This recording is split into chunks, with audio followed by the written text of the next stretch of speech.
India TV YouTube channel को subscribe करें और बेल आइकन दबाएं। नमस्कार, आप देख रहे हैं इंडिया टीवी, आपके साथ मैं हूं मीनाक्षी जोशी। हिंदुस्तान में कोरोना की सुनामी आखिर कैसे कंट्रोल होगी, इस पर आज सुबह से आप स्वास्थ्य सम्मेलन देख रहे हैं, जिसमें तमाम राज्यों के मुख्यमंत्री और स्वास्थ्य मंत्री कोरोना कंट्रोल पर अपने अपने राज्यों का फॉर्मूला बता रहे हैं। और अब बारी है हरियाणा की, जहां कोरोना की स्पीड पिछले 10 दिनों में करीब 3 गुना बढ़ गई है। साथ ही दिल्ली में कोरोना विस्फोट की वजह से हरियाणा का कोरोना संकट अब और बड़ा हो गया है। लेकिन खट्टर सरकार का कोरोना प्लान क्या है? क्या बॉर्डर सील करने पर भी सरकार कोई विचार कर रही है? क्या नाइट कर्फ्यू पर विचार हो रहा है? क्या लॉकडाउन लग सकता है? ऐसे वो हर सवाल जो आपके जहन में है, उनका जवाब देने के लिए हमारे साथ खुद हरियाणा के मुख्यमंत्री मनोहर लाल खट्टर साहब जुड़ गए हैं। बहुत बहुत स्वागत है सर आपका इंडिया टीवी पर। धन्यवाद मीनाक्षी जी। खट्टर साहब, आप सबसे पहले दर्शकों को यही जानकारी दें कि इस वक्त हरियाणा राज्य में कोरोना की स्थिति क्या है, यहां पर किस रफ्तार से संक्रमण बढ़ रहा है? मीनाक्षी जी, देखिए, ये बात ठीक है कि हमारे यहाँ कोरोना की स्थिति फरवरी 2021 में बहुत एक ठीक लेवल तक आ गई थी। हम समझ रहे थे धीरे धीरे समाप्त होने की तरफ जा रहा है, लेकिन मार्च 1 ऑनवर्ड्स ये धीरे धीरे पुनः एक तीसरी वेव की तरफ बढ़ने लगा और हमें लगता था कि बहुत इसमें हम आगे नहीं बढ़ने देंगे। लेकिन फिर भी चूँकि केवल हरियाणा में ही नहीं तो देश के बहुत से प्रांतों में जैसे स्थिति बिगड़ रही है, उसी प्रकार हमारे यहाँ भी स्थिति थोड़ी चिंताजनक हुई है।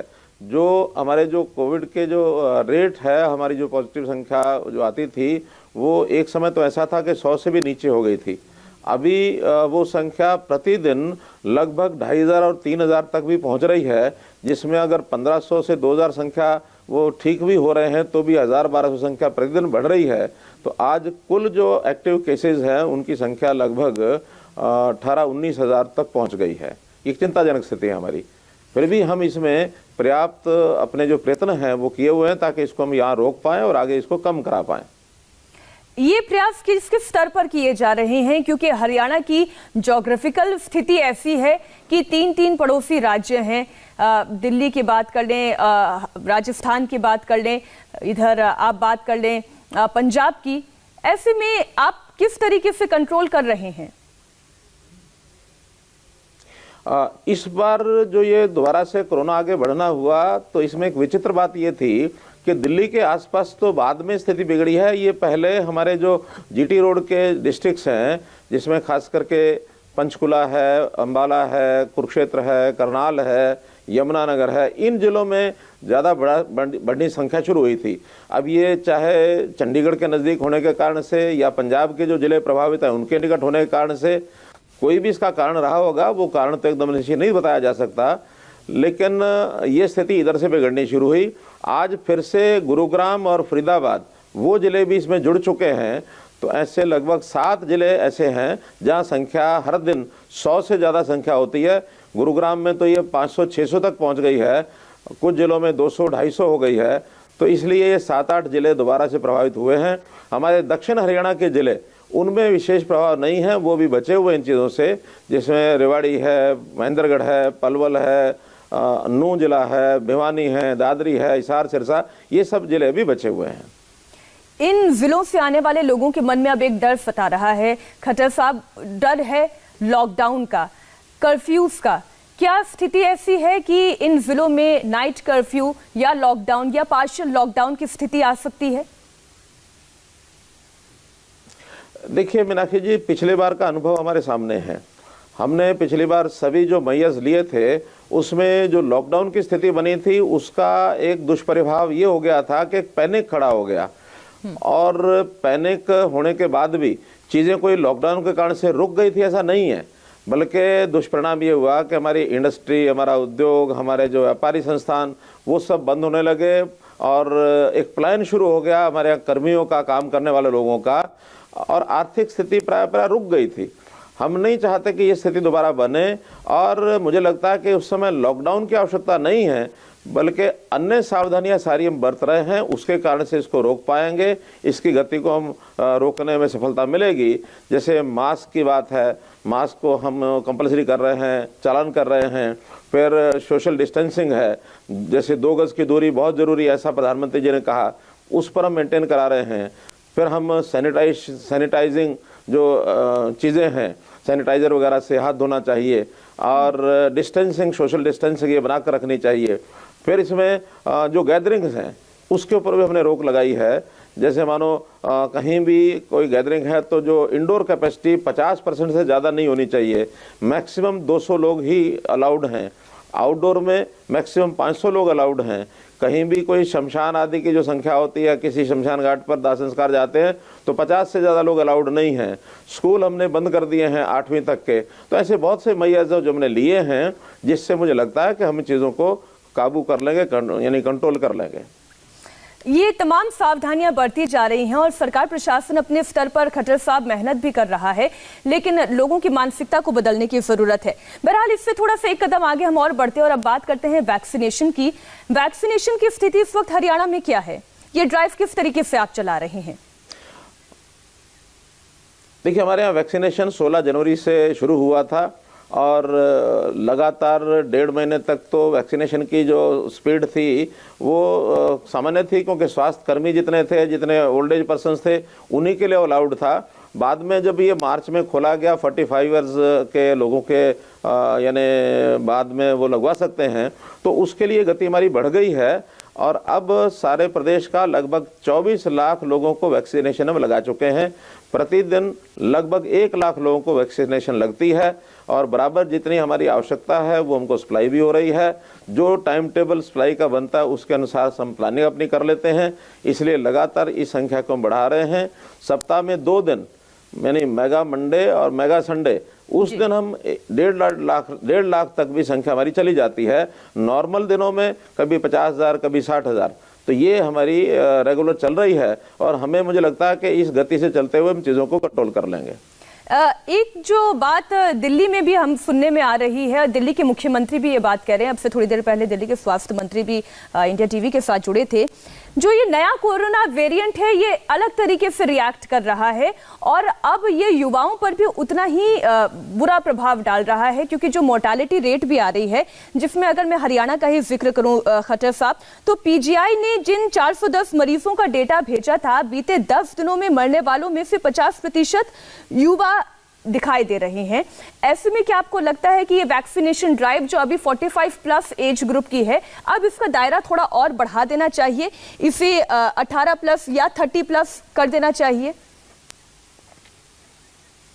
देखिए, अभी पिछले दिनों में सभी मुख्यमंत्री प्रधानमंत्री महोदय से मिले थे, वीडियो कॉन्फ्रेंस के माध्यम से बातचीत हुई थी।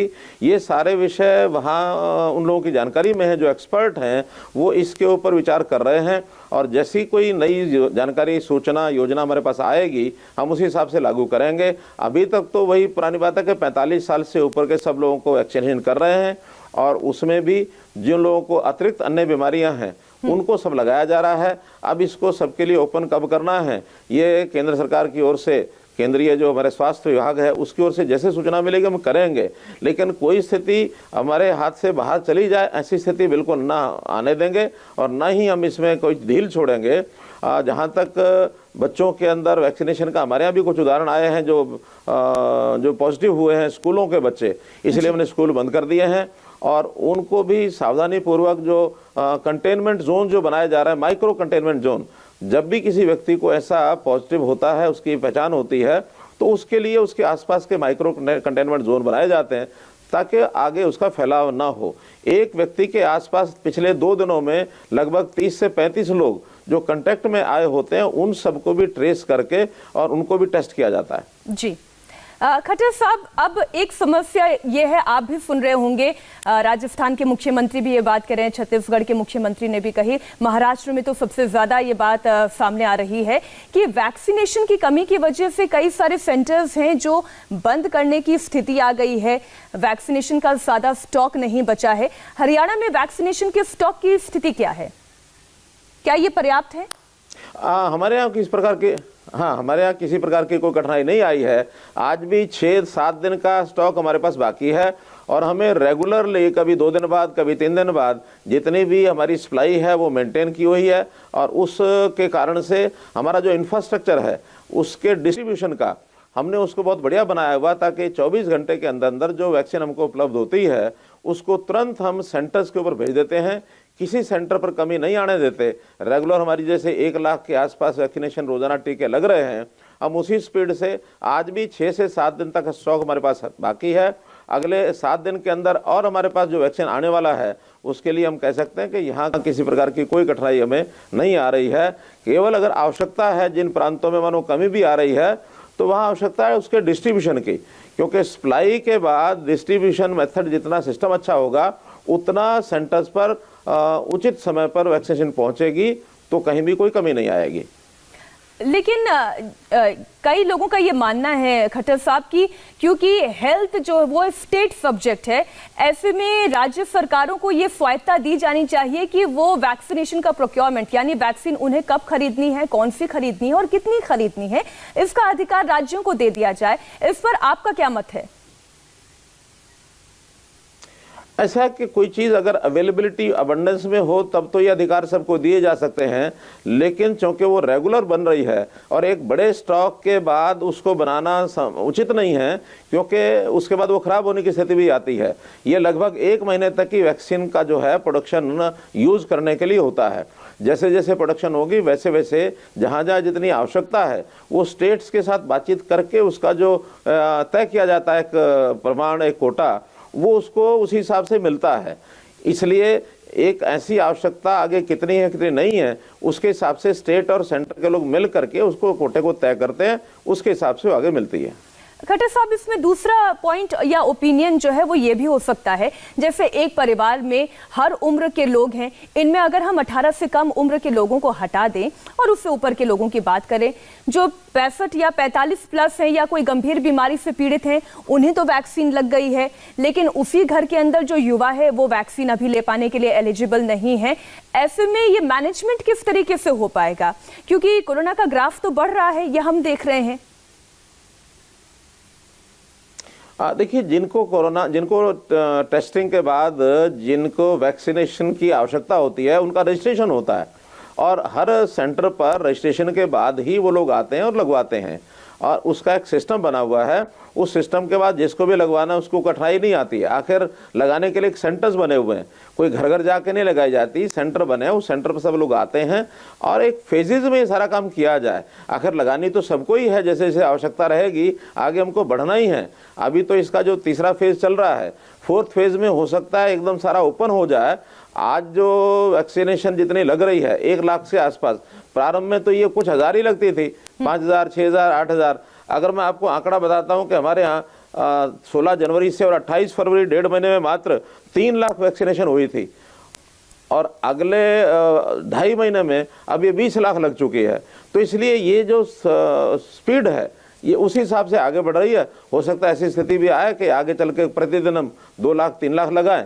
तो जिनकी आवश्यकता पहले है उनको पहले लगाना, जिनकी आवश्यकता थोड़ा बाद में होगी उनको बाद में लगाएंगे। युवाओं की आवश्यकता उनको भी लगेगी, जिनको कोई बीमारी नहीं है उनको भी लगेगी, जहाँ जहाँ आवश्यकता होगी सबको लगाएंगे।